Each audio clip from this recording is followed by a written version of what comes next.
Hola, buenas tardes. Continuamos con el tercer día de Congreso Virtual Comics in Dialogue en la Universidad Complutense de Madrid, en esta jornada dedicada al cómic y la traducción. Y esta tarde tenemos el gran placer de compartir espacio de diálogo y de encuentro con uno de los mayores creadores de cómic de España, de nuestro entorno. Él es Paco Roca, Premio Nacional 2008 por Arrugas, autor de otros grandes éxitos, que a continuación presentaremos brevemente.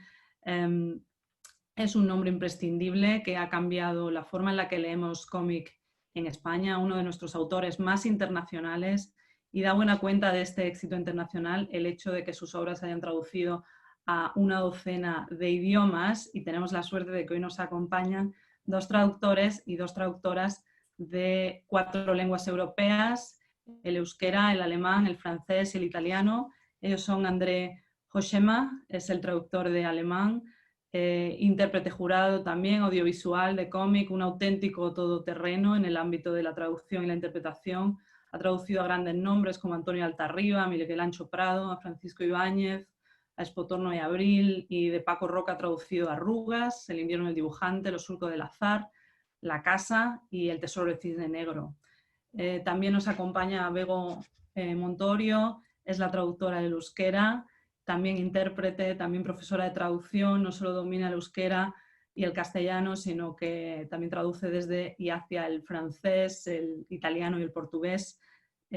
Ha traducido numerosas obras de Javier Isusi, de Miguel Gallardo, de Alfonso Zapico, de Frederick Peters, y también de Paco ha traducido las espléndidas Cimurrac, Arrugas, y Echea, la casa.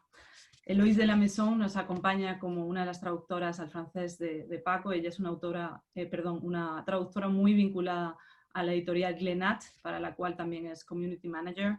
Ha traducido El tesoro del cisne negro, y también es la cofundadora del taller de cómic de Tribe Superani en Gams, en su ciudad.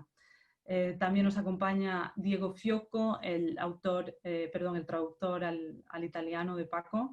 Ha traducido, entre otros títulos, La encrucijada, Arrugas, El tesoro del cisne negro, y es traductor y editor en la editorial Tunue desde 2015. Ha traducido otros nombres como Gaby Beltrán, Felipe Hernández Cava y Bartolomé Seguí, y también a Tacha Bustos y a Francisco Sánchez, que lo tiene en común ese título con André precisamente. Bueno, Todos ellos están aquí gracias a la labor de una compañera nuestra de la Complutense, también de la organización del Congreso, Julia Gómez Sáez, que no nos puede acompañar por estar cuidando de su bebé recién nacido, pero le mandamos un abrazo muy fuerte desde aquí. Y nos acompaña Esther Claudio, compañera en la organización del Congreso, investigadora en la Universidad de California, experta en memoria y cómic. Ha trabajado mucho en la obra de Paco Roca, y por eso le cedo ahora la palabra, porque nos va a ayudar a contextualizarla espléndidamente. Pues muchísimas gracias, María, muchísimas gracias por dejarme estar aquí. Es un placer porque, bueno, pues yo estudié filología inglesa y la traducción me parece apasionante, así que juntar dos cosas que me encantan, como es el cómic y la traducción, pues es un lujazo, y encima pues hacerlo con vosotros y con Paco. Eh, Paco, pues todos sabemos, más o menos tú saltaste a la fama un poco por Arrugas. Es un cómic que cambió el panorama en España. Ayudó a la adaptación al cine, pero creo que Arrugas, como cómic, caiga en las manos en las que caiga, es un cómic que engancha porque es muy característica la ternura con la que tú tratas los personajes. Y además porque trata un tema que es muy importante para muchos países desarrollados, como es el envejecimiento de la población, ¿no? Pero yo te conocí, como sabes, por El invierno del dibujante, que es a lo mejor una obra, pues a lo mejor menos conocida, ¿no? Porque tú ya habías publicado, antes de Arrugas, habías publicado en el mercado francés, en el español, y El invierno del dibujante es uno de los que más cariño tengo porque es sobre los creadores del cómic y su lucha por los derechos laborales. Tal vez una de tus obras más logradas sea Los surcos del azar, que cuenta pues un evento histórico, como es de lo que yo creo que muchos deberíamos de sentirnos orgullosos, que es la participación de los exiliados republicanos en la lucha contra los nazis en Europa. y todas estas obras están siendo o han sido traducidas ahora al inglés, ¿no? Además por un sello como Fantagraphics, que es uno de los sellos más reconocidos y que además pues, fue creado por verdaderos apasionados del cómic que veían pues, su calidad y su arte.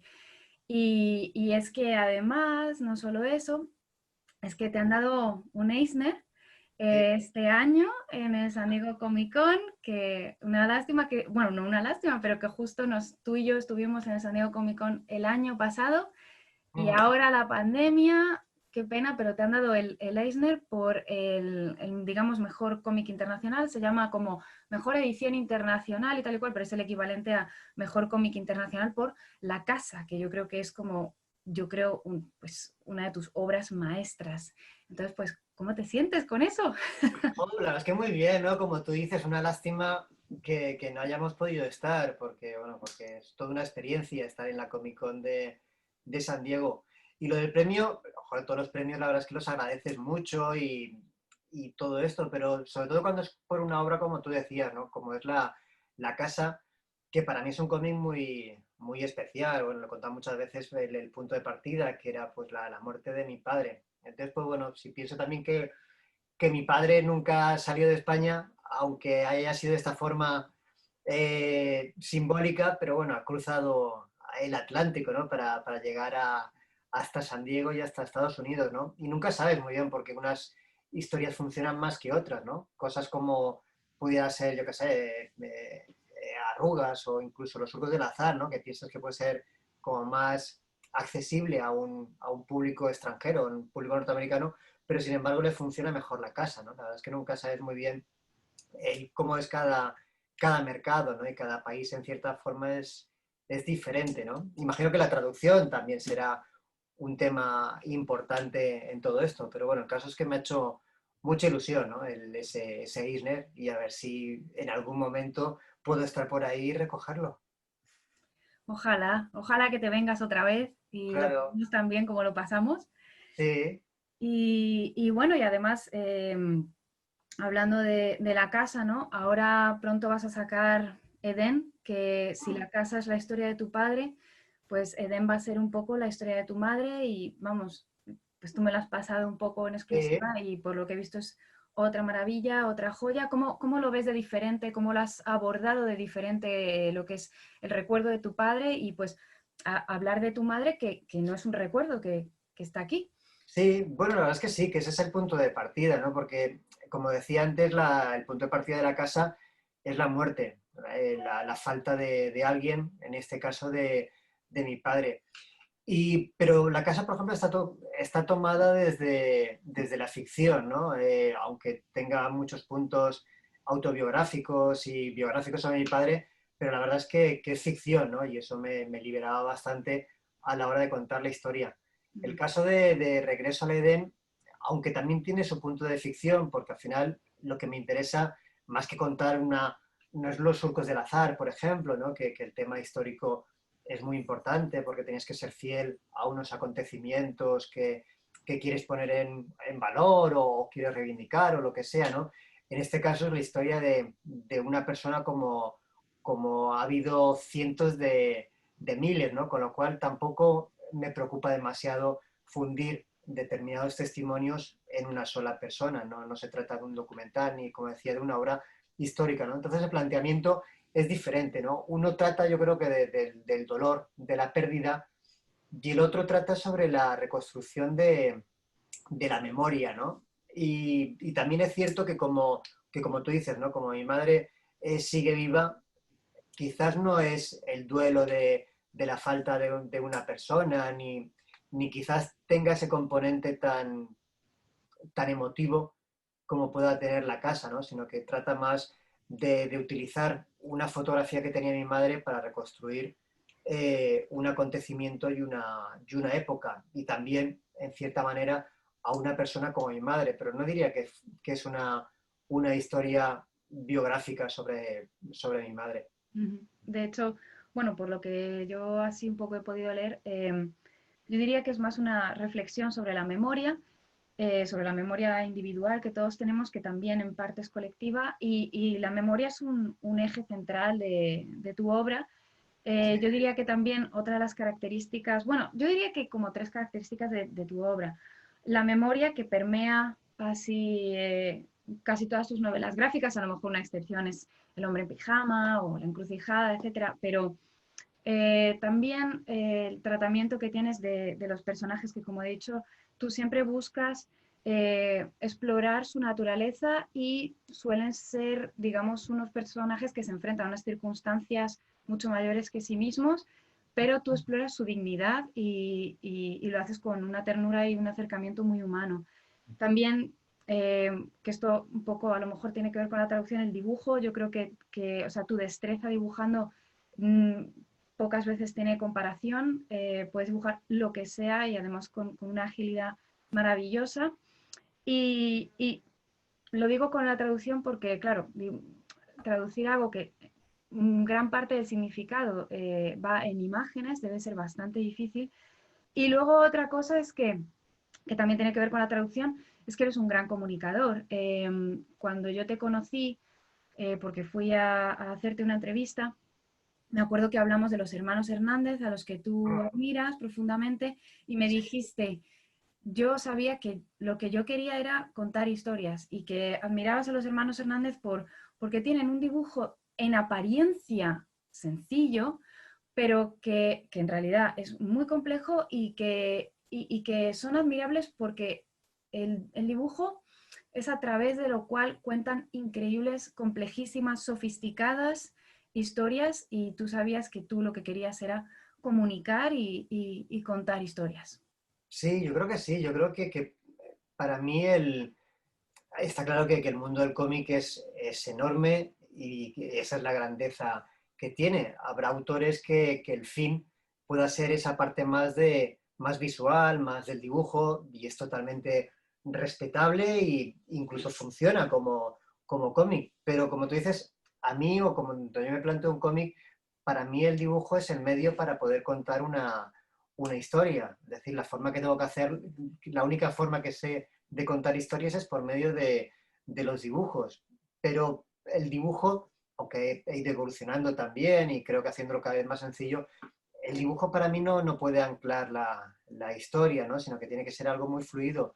Incluso me parece genial que la gente ni se perciba del dibujo, ¿no? Que lo acabe y ya está, ¿no? Que no haya prestado tampoco demasiado interés al dibujo. El dibujo ha estado ahí para ser capaz de contar la historia, ¿no? Por eso, como tú decías, me encantan los hermanos Hernández, porque creo que van también por ahí, ¿no? Que como tú decías, no es nada fácil dibujar como dibuja, por ejemplo, Jaime Hernández, ¿no? Pero nadie se para, ¿no? A mirar el dibujo, ¿no? Funciona y ya está, es muy expresivo, ¿no? Me parece que es el dibujante que más cualidades tiene para dar vida a lo que hace, ¿no? A mí me encantan otros autores como Moebius o autores clásicos como Alex Raymond o como Harold Foster, pero no es el tipo de dibujante que me interese, ¿no? Me encanta, pero no es lo que ni puedo ni es el camino que me gusta, ¿no? Yo creo que también eso lo que hace, o creo que autores como Jaime Hernández y autores que utilizan el dibujo como Jason Lutes o autores así que utilizan el dibujo simplemente para contar una historia, creo que son los que han abierto en cierta forma el mundo del cómic a un tipo de lectores que no eran habituales al mundo del cómic. Hasta hace una década o quizás más, los cómics iban dirigidos a lectores que siempre habían leído cómics y que ya tenían una base, digamos, cultural relacionada con el cómic, que sabían valorar el dibujo, que incluso exigían un detalle y un acabado especial en los cómics, ¿no? Y sin embargo, este tipo de autores creo que han llegado a ese otro público que nunca había leído demasiados cómics, pero que les interesan las historias, ¿no? Que empiezan a valorar y por supuesto que, como decíamos antes, incluso las cosas sencillas tienen su gran valor y su maestría, ¿no? Y que han conectado muy bien con ese otro tipo de público que, como digo, era ajeno a esa cultura comiquera.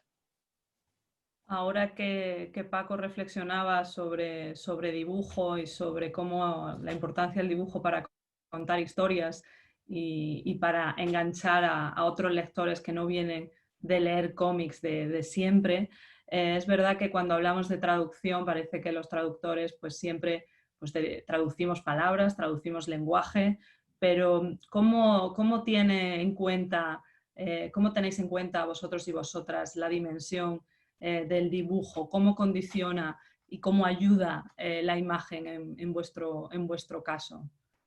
Creo que Bego tiene una palabra que es un todo, es un traducir un todo, ¿verdad?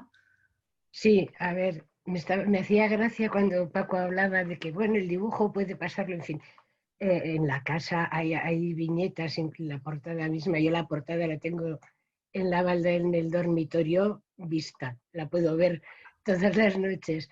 Bueno, hay páginas que yo creo que, en fin, son para guardar en cualquier, eso, especialmente hermosas y eh, el dibujo cuenta mucho. Yo creo que en parte a veces los traductores tenemos esa suerte, cuando son buenas obras, evidentemente, de que hay mucho que está contado ya en el dibujo. Entonces, incluso aunque no acertemos del todo, gracias a Dios Paco ya nos ha salvado previamente, porque incluso sin texto hay una historia, no es la misma historia, evidentemente, si no comprendes el texto. Pero yo creo que hay que leerlo entero. No sé si es leerlo, verlo, sentirlo, en fin, comprenderlo. Y yo creo que, de hecho, no podría poner ningún ejemplo, pero sí ha habido momentos en que, teniendo solo el texto, la frase la entiendes de una forma y la traducirías de una forma y vista en su contexto, sin ver el dibujo. Mirar, un ejemplo es que ayer mismo... ¿Pues se cortó? Parece que tenemos problemas con Bego. Quizá podemos pasar la palabra a otro de los traductores. No sé si Eloís, André o Diego tienen algo que añadir a este respecto. Quizá podemos recuperar a Bego más tarde. Sí, yo, por ejemplo, lo del tono es lo más importante, es como la primera etapa. Estoy completamente de acuerdo con Bego, no se explica, pero es algo que se tiene que encontrar y no sé cómo explicarlo. De veras, aún con un ejemplo, no sé, es algo que no se puede tocar, es algo muy abstracto. No sé para vosotros, pero el tono es siempre lo que digo también cuando empezó una traducción. Tengo que encontrar el tono, punto. No hay más. Es la forma en la que esa obra os habla, ¿verdad?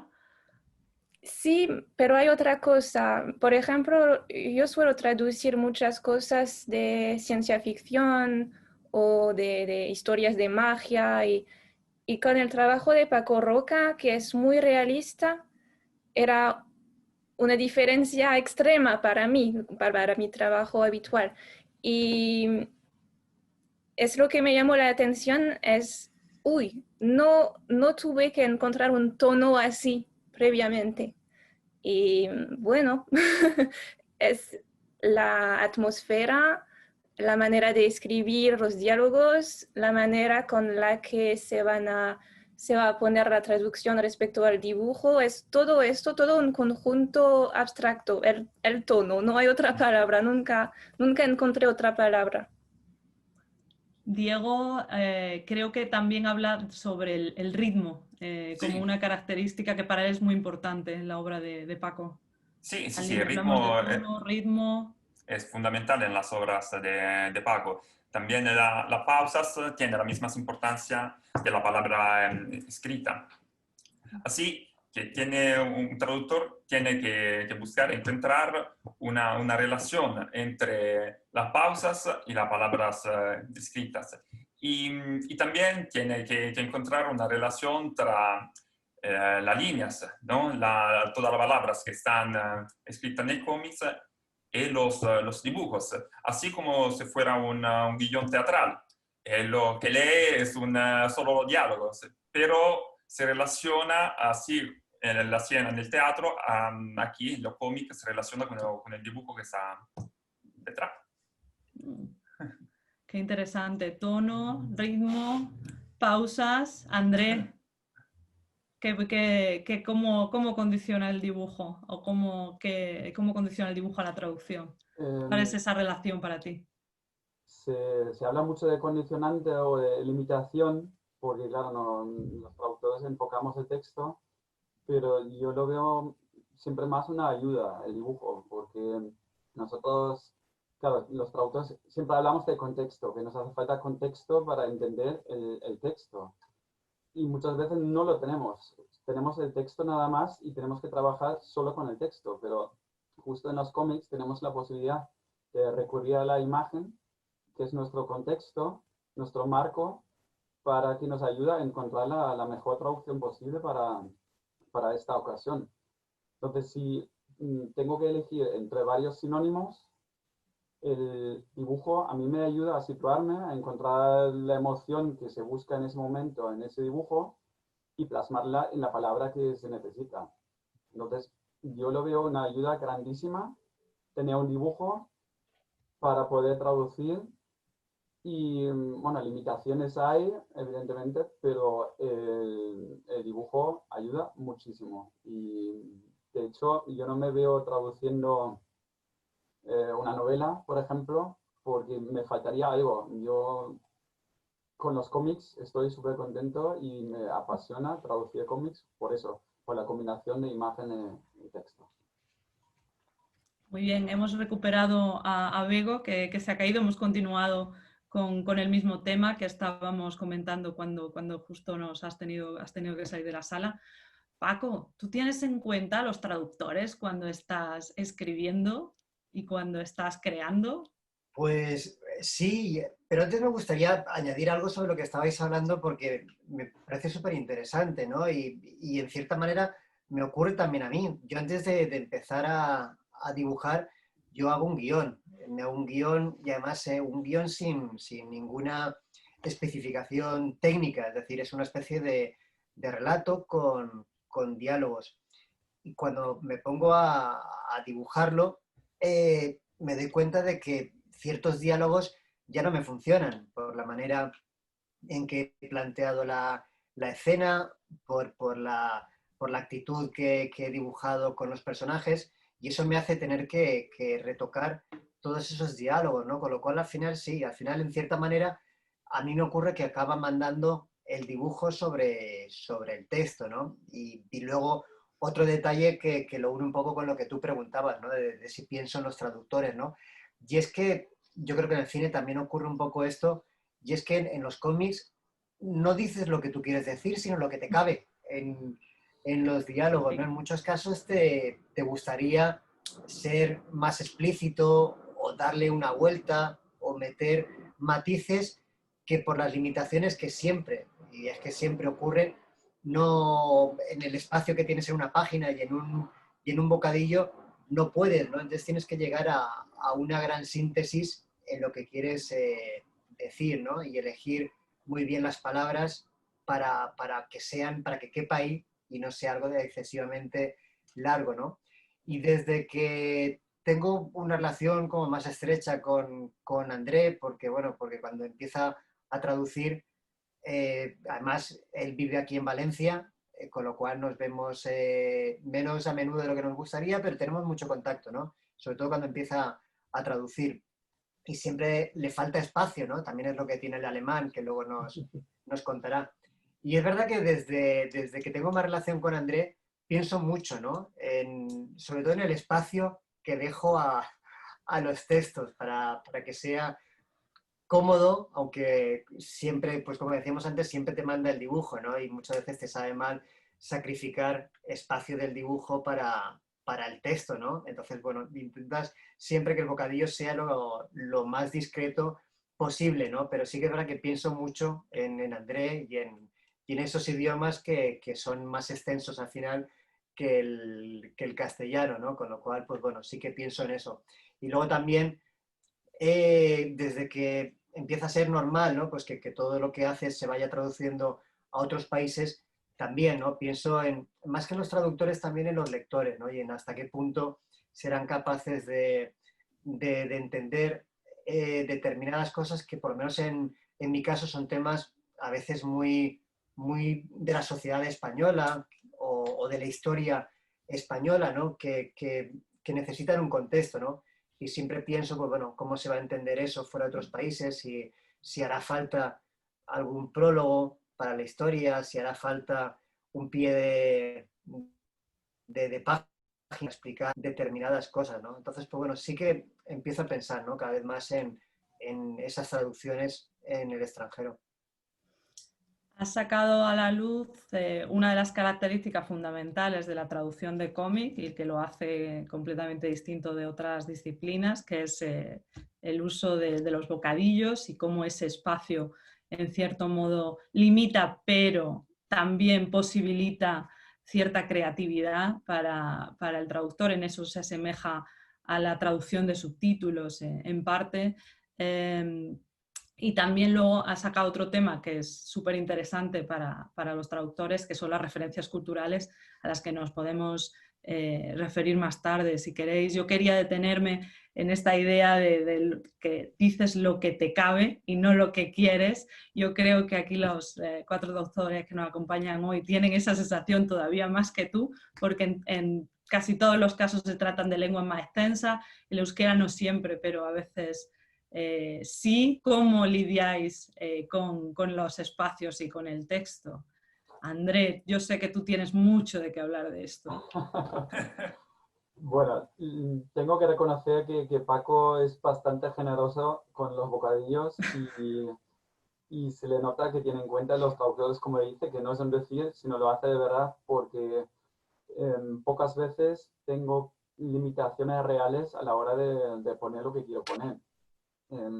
Puede ocurrir a veces que si por ejemplo en un bocadillo hay una sola palabra y el bocadillo está más adaptado a esa palabra, si en alemán es más extensa esta palabra, intento buscar un sinónimo que quepa. Si no hay, pues sí que puede tener problemas, pero en principio ocurre muy poco, igual una vez por obra, y no suele tener tantos problemas como parece. Sí que es verdad que el texto es más extenso, la traducción al alemán es más extensa que la versión española. Muchas veces, aunque tampoco siempre, porque como tenemos la ventaja de juntar palabras, tenemos las palabras compuestas, que muchas veces en español es un sitio de dar, de comer, de no sé qué, no sé cuánto. En alemán igual tenemos una palabra para ese sitio. Y en vez de tener 5 cortas en español, tenemos una larga en alemán. Así que hay un poco de equilibrio y los bocadillos de Paco, de verdad, no suelen plantear ese problema. Tengo autores que son mucho más difíciles porque escriben primero el texto y luego adaptan el bocadillo tanto de tamaño como de la forma al texto, y creo que Paco no procede así. No lo sé, bueno, ahora nos puede contar al respecto. Eloís, tengo entendido que tú cruzas los dedos y rezas cada vez que estás traduciendo para que luego le quepa al maquetador el resultado. Sí, cuando encuentro algo que de veras quiero poner en el cómic, porque estoy muy orgullosa de la traducción, porque, no sé, un juego de palabras o una analogía, algo así. Sí, estoy así. Y también es un trabajo con la persona que va a hacer la integración, porque, bueno, a veces se puede ganar espacio sin que se note para el lector. Pero para mí, para el Tesoro del Cisne Negro, tuve la impresión contraria a la de Andrés, porque, ¿cómo decir? Había muchas interjecciones o cosas del lenguaje común que en francés necesitaban más espacio. Y bueno, era como tuve que encontrar la trampa, o sea, tuve que encontrar astucias. Estrategias. Sí. Es verdad que cuando los traductores de webcomic tienen estrategias más fáciles porque muchas veces es posible disminuir el tamaño del texto, ampliar el dibujo, jugar con esas proporciones, pero cuando hablamos de cómic, no, muchas veces siempre está ahí esa tensión constante. No sé si Bego puede añadirnos algo a esta tensión con el bocadillo, tensión bueno, creativa siempre. Yo siempre tengo el texto original y suelo contar los caracteres porque, como estaba diciendo antes, me gusta en la medida de lo posible respetar también si hay blancos, si hay mucho espacio, si hay mucho, respira mucho el bocadillo, intentar en la medida de lo... Pero bueno, miro los caracteres, miro qué hueco hay para aumentar el texto dentro del bocadillo. Es cierto que con los dos cómics de Paco que he traducido no ha sido especialmente, pero siempre se me plantea ese problema. Lo que pasa es que yo creo que lo mejor es vivirlo como un desafío positivo. Decir, vale, y a ver cómo lo dices, que digas lo mismo, que suene bien, que tenga estilo, dale unas cuantas vueltas. Pero bueno, si al final consigues hacerlo, bueno, yo creo que es eso, es un acicate. Yo lo vivo al menos como acicate, a veces les odiamos un poquito. Sí. Y hay momentos en que, pero en general es una de las partes bonitas también, el tener que recurrir a tus recursos y con compañeras y más.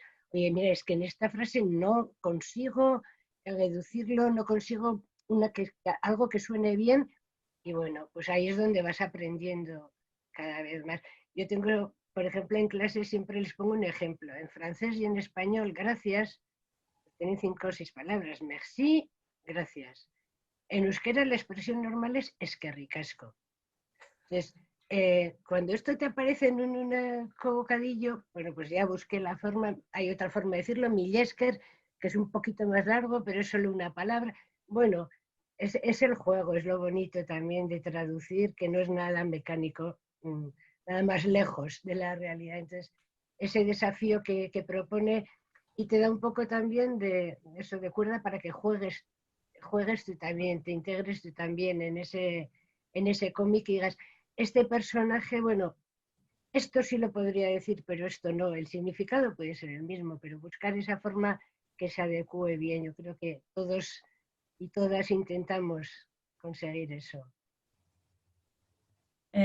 Ahora hablábamos de bocadillos, evidentemente los bocadillos es donde más se concentra todo lo que sucede, la acción se concentra ahí y también por supuesto es donde estamos reproduciendo esa oralidad fingida, esa forma de reproducir el cómo habla la gente en un determinado momento, sea en la guerra durante la Segunda Guerra Mundial o la Guerra Civil, sea en el presente, sea una anciana en un centro de mayores o sea una familia en los años 80. Entonces, esa variedad de registros que pululan en la obra de Paco es algo que estoy segura que los traductores y traductoras han trabajado mucho en adaptarse a esos distintos registros y yo tengo la sensación de que tú también trabajas mucho meterte en la piel de los personajes, Paco, para reproducir esa forma de hablar con coloquialismos, pero adaptándolos a cada personaje.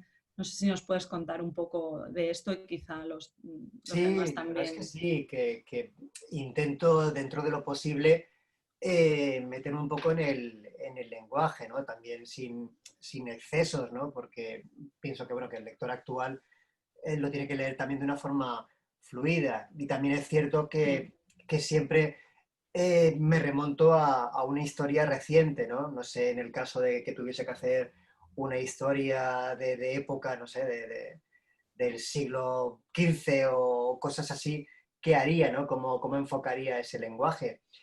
Pero lo que hago, por ejemplo, para historias, pues como podía ser Los surcos del azar o El invierno del dibujante o el caso del nuevo cómic, es leer novelas y ver películas de la época. Eso me ayuda, ¿no? A de repente, no cambia el lenguaje, pero sí que hay determinadas expresiones que son muy muy de una época, ¿no? Entonces, bueno, es cogerlas y utilizarlas, ¿no? Y, por ejemplo, hay una anécdota, ¿no? de este último que a mí se me pasó y que justamente la correctora de Astiberri, Soraya, que la verdad es que hace un gran trabajo, me encontró, ¿no? Y es la expresión vale. Vale es una expresión que, bueno, que en español utilizamos mucho, ¿no? Sería un poco el ok norteamericano, ¿no? Y vale es una expresión que se empezó a popularizar en los 70, ¿no? Con lo cual yo lo utilizaba en mi historia situada en los 40 y Soraya me decía, bueno, yo creo que no era muy común esa expresión, ¿no? Entonces me pareció como muy acertado, ¿no? El cambiarlo. Entonces sí que me ayuda mucho, pues eso, ¿no? El ver películas y más películas que novelas, porque las novelas generalmente, sobre todo en esa época, igual no tenían un lenguaje tan coloquial o no pretendían lo que yo pretendo a veces en los diálogos de mis cómics, ¿no? Y es que hablen como hablaría, dentro de las limitaciones y demás, como hablaría la gente de la calle. Pero sí que en el cine es un poco más habitual, ¿no? Entonces sí que las películas sí que me ayudan, ¿no? A conseguir esas expresiones que en cierta manera te dan la sensación de veracidad de una época. Ujú. Diego, ¿cómo te aproximas tú a los distintos registros en la obra de Paco? Bueno, es un problema particular porque así como en España tienes mucho idioma, ¿no? Con el vasco, el aragonés, el gallego, el catalán. Hay muchos dialectos aquí en Italia y el registro de nivel bajo es más común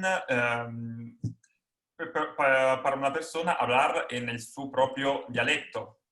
No hay muchísima palabra de uso común italiano que se puede utilizar para el registro de nivel bajo. Y un traductor tiene que hacer atención a eso, a traducir en italiano y no en su propio dialecto. Así tenías que buscar palabras de registro de nivel bajo en italiano. Qué interesante.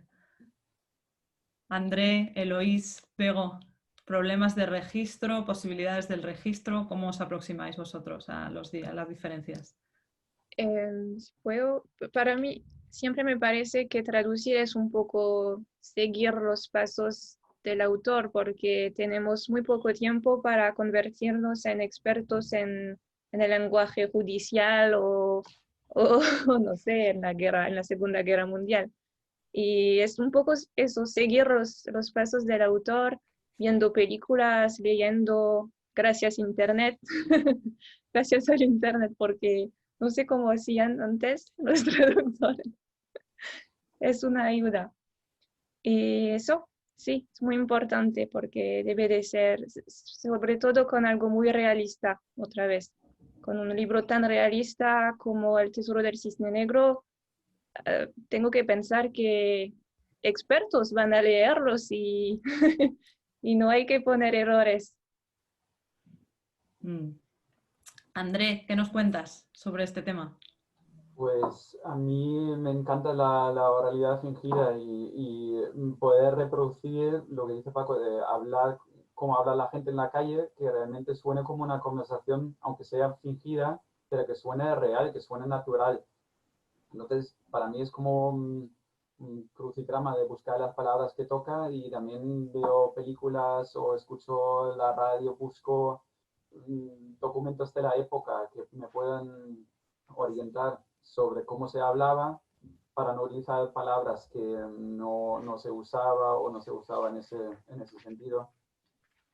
Y creo que, no sé, a mí me gusta, que lo que me cuesta más, que también está dentro de eso, de hablar del registro, es que en alemán tenemos una forma de tutear y hablar de usted muy diferente, tanto por situaciones como por el tratamiento social entre las personas.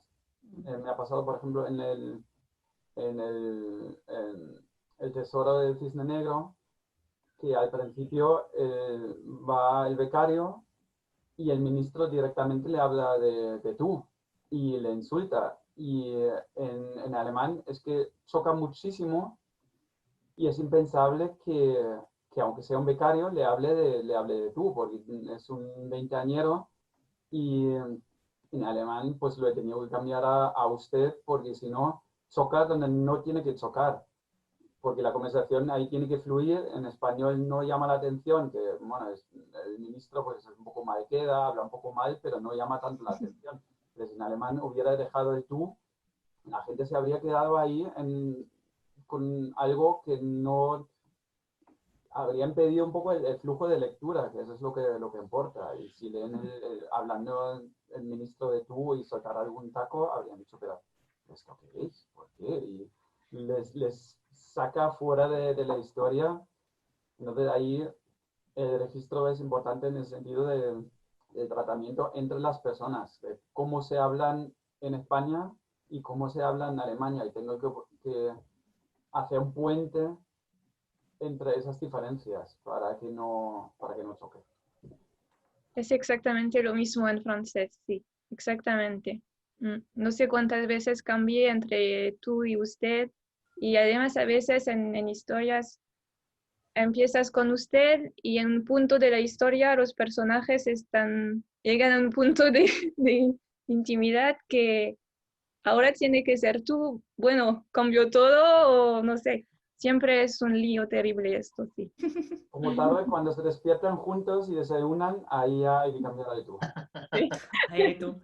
Yo creo que eso que pasa también en otros idiomas, también con euskera, el ámbito del equivalente al tú sería y su, el su, el supuestamente usted es muchísimo más amplio, el tú es muy familiar, nunca coinciden ni con el tu francés, ni con el tú usted español, en cómic evidentemente y en literatura también.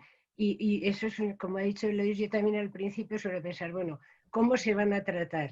Y lo que dice ella, y luego a veces evoluciona. Y aunque en el original no haya un salto de tratamiento, pues en la traducción sí, porque son levantarse juntos y hablarse de usted, pues no sé.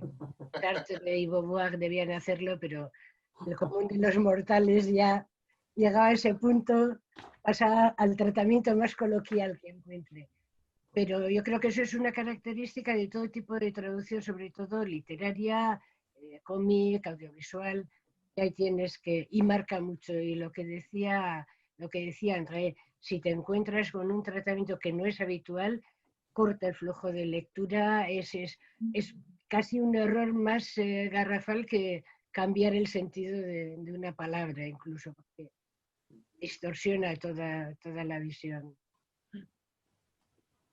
Hablábamos de flujos de lectura, lo importante que es tener en cuenta que no nos enganchemos con ninguna palabra un poco disonante, que hay que adaptarse a esos usos del lenguaje como los ejemplos que poníais del tuteo o no en otras circunstancias. Lo que mencionaba también Paco antes sobre las referencias culturales que a veces le preocupan que un lector extranjero cada vez lo tiene más en cuenta, lo entienda o no lo entienda.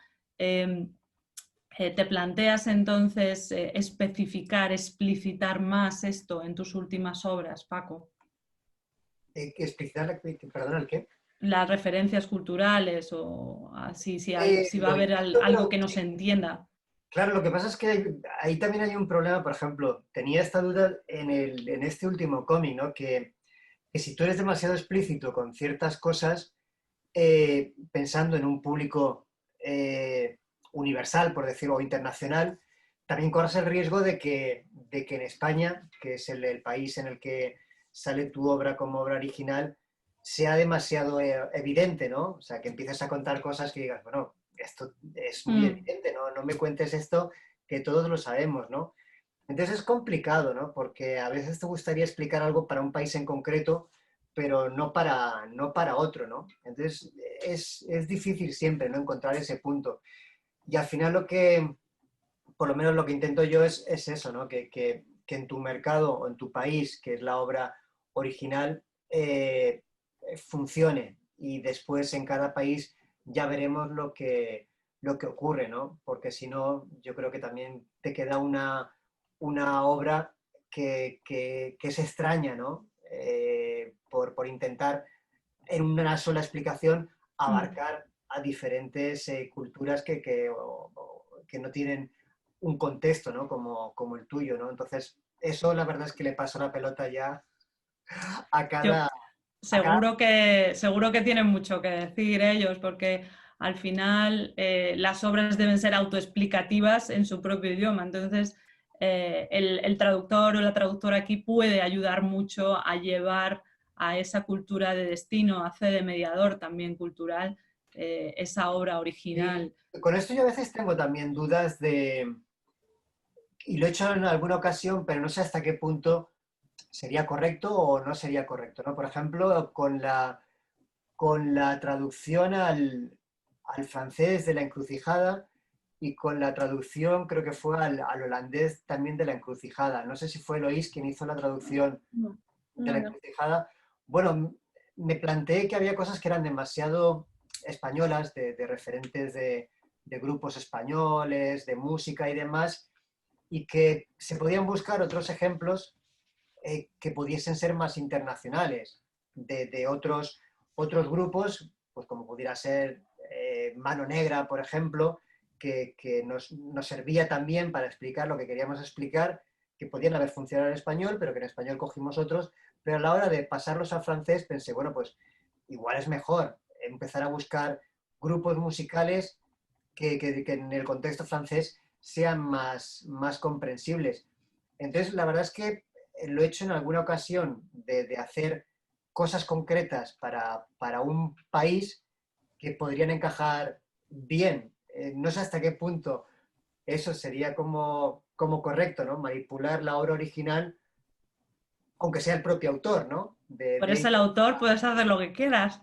Sí, pero entonces, claro, estás haciendo una obra para cada país, ¿no? Imagino que dicen, ¿no? Que Tolkien, por ejemplo, se tomaba mucho interés en las traducciones de cada una de sus obras en cada país y buscaba nombres, él además era lingüista, ¿no? Con lo que buscaba nombres para sus personajes que funcionasen bien en cada idioma.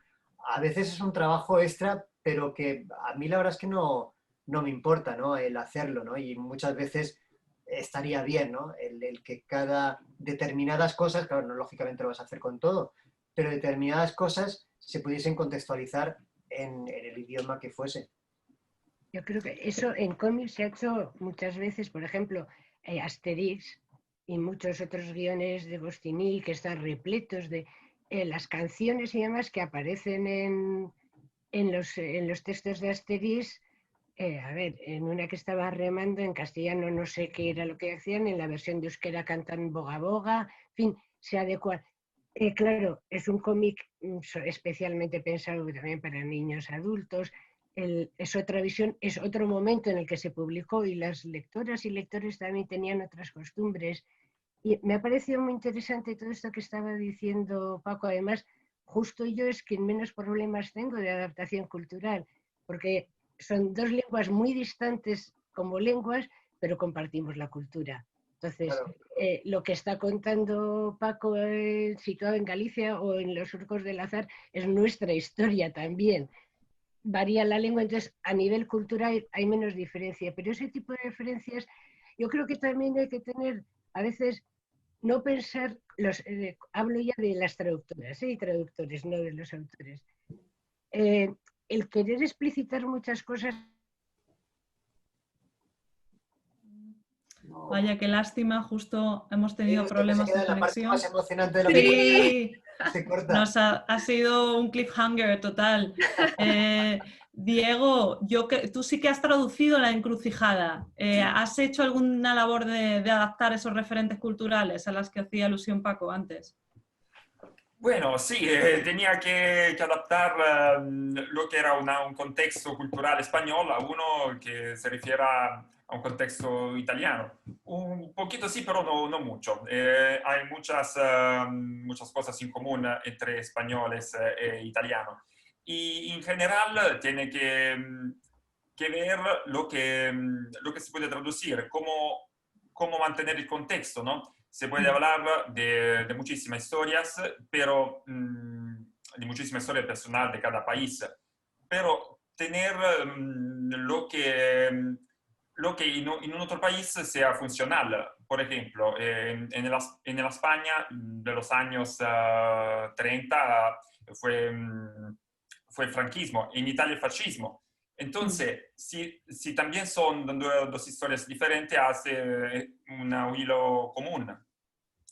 Eso sí, se puede encontrar un hilo común en contextos culturales diferentes. Bego, creo que te hemos recuperado y te has quedado justo a punto de decirnos algo trascendental.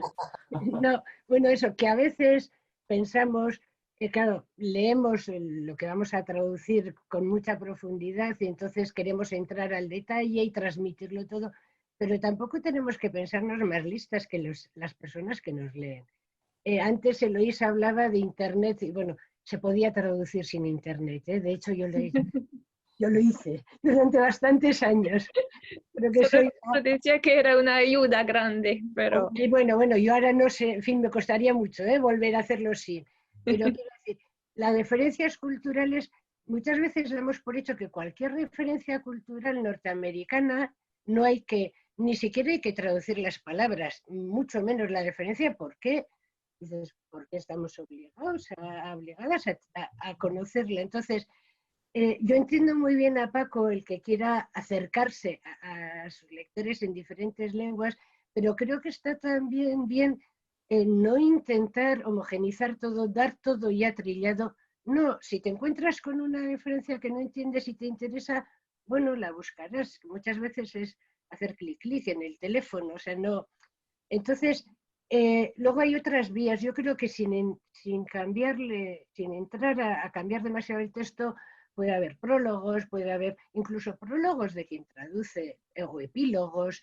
Creo que es una forma de presentar la obra y a mí, incluso cuando leo cosas de otros países, de otras culturas que no conozco, me gusta también percibir ese punto de extrañeza ante algo que no es, porque si no, yo no quiero pensar que todo el mundo escribe en las lenguas que yo conozco y que está centrado en las culturas que yo vivo. Entonces, creo que hay una tensión que está bien, que no puedes, que un cómic que quieres que funcione hoy no puede ser algo que resulte extraño, pero que tampoco tenemos que ir a la homogenización, globalización, en fin. Yo creo que estamos ya todos un poco hasta el moño de que todo sea... no, se tiene que poder vender de la misma forma a la misma vez en todos los sitios y entonces por eso ya ni le ponemos textos, ponemos un dibujito, un icono y que entienda todo el mundo. ¿Puedo decir algo como lectora? Que no soy traductora, pero no, es que estoy totalmente de acuerdo con Bego y también por mi propia experiencia, ¿no? Yo creo que también a lo mejor como traductores ha habido en algún momento en que os ha apasionado una lengua, pero también porque hay un canal de comunicación con una cultura. A mí, por ejemplo, me pasaba tanto con el francés como con el inglés, incluso con 15 años. Me acuerdo de leer Sandman y no entendía todo, ni siquiera lo que es la lengua, ¿vale? Pero también los referentes culturales británicos. E incluso creo que todos estamos, como dice Bego, empapados, por ejemplo, de la cultura estadounidense. Por ejemplo, la reina del baile, la animadora. Esas son cosas que no existen en ningún otro lado, ni las necesitamos. Pero igualmente todos las conocemos. Y yo creo que, por ejemplo, el tema de la Guerra Civil Española, claro, es una cosa súper específica, pero igualmente creo que como lector, e incluso lo vivo como experiencia, porque claro, yo vivo en Los Ángeles, estudio la literatura hispánica o en español, y quieres que no, esa especie de referencias, de detalles, de tal, lo que hace es que el lector quiera saber y quiera decir, oh, espera un momento, entonces, ¿qué fue lo que ocurrió? Digo, la guerra civil, como puedo decir cualquier cosa, la música. Yo aprendí mi inglés básicamente a través del rock en inglés. Entonces, claro, yo creo que es también muy enriquecedor como lector a veces estar perdido. Y si te interesa, pues lo buscas. Y si no, tampoco creo que un lector vaya a rechazar una obra porque sea demasiado local. Incluso creo que es lo contrario, pues te puede interesar más o menos, pero en mi experiencia a lo mejor. André, ¿tú también estás a favor de generar esta extrañeza? Sí, porque yo creo que un poco de curiosidad por la obra y por la cultura de origen está muy bien. Eh, yo creo que homogeneizar todo es un error y bueno, un caso muy concreto son los Simpson, que es verdad que parte de la cultura norteamericana que conocemos mucho, pero que muchas veces hablan de personajes concretos que igual aquí no se conocen, te puedes reír de la situación y si no conoces el personaje, pues lo investigas y buscas quién es y te enteras un poco más de la cultura de origen. Pero sería un error darle otra imagen, otro nombre y tratarlo como si fuera un personaje de España. Eso es lo que se hizo hace años, que se cambiaba el chiste. De repente creo que salía Chiquito de la Calzada o no sé quién, y claro, en un episodio de Los Simpsons de Estados Unidos, dice, pero ¿qué pinta ahí Chiquito de la Calzada? Entonces, ahí esa extrañeza que también puede producir el adaptar demasiado a la cultura de destino no es intención del autor, ni tenemos la labor de producir esta adaptación al 100%. Traduzco, por ejemplo, Mortadelo y Filemón, y ahí sí que también al principio, en los años 60-70, se hacía lo mismo, que se adaptaba de tal forma a una cultura anglosajona que resultaba más cercana a la alemana, que mucha gente hasta hoy en día no se fija, no sabe que el cómic viene de España. Entonces, a veces cuando yo lo comento, me dicen, pero tú no traduces del español. Y digo, sí, es que el Mortadelo de Filemón es español. Y les extraña porque en alemán ni hay referencias a España. Si sale algún político, pues igual se le cambia de nombre antes, quiero decir, en los 70, porque se buscaba la adaptación total. Y ahora, de hecho, lo están retraduciendo en la editorial para volver a ser más fiel al original y a la cultura original, que creo que es lo que tiene que ser. Es una lástima que se nos está acabando el tiempo. Yo no quería dejar pasar la oportunidad de preguntar a los traductores y a las traductoras si hay algún pasaje que os haya gustado especialmente, que queráis comentarle a Paco aquí, a modo de pequeño homenaje, si queréis llamarlo así. O si tenéis preguntas en general para O Paco. si tenéis preguntas, es el momento también. Yo siempre recordaré una de las imágenes de Arrugas que me pareció maravilloso cómo había conseguido reflejar en dibujos, de ninguna palabra, y es cuando se emborrona la cara del amigo y luego vuelve a recuperarla. Me pareció maravilloso y dije, menos mal que lo cuenta así en dibujos y nos ahorra tener que explicar, porque eso no sabría. Y bueno, en fin, yo la verdad lo que sí que quiero es agradecerle como lectora, igual que antes he dicho ella, como lectora sus obras. Y luego ya poder poner en algunos de los obras mi nombre al lado. Encantada. Los surcos del azar están en casa, además mi compañero es los ha leído con mucha, pero ahí no sé si no creo que se publiquen en euskera porque somos un mercado muy pequeño de posibles lectores y es un esfuerzo editorial yo creo que excesivo pero bueno, con eso tendría para unos cuantos años de trabajo. Oye, muchísimas gracias, Bego. La verdad es que nada, es un placer. Y a ver si este nuevo, ¿no? Que yo creo que es un poco de la extensión de la casa, ¿no? Que la casa sí que se tradujo al euskera.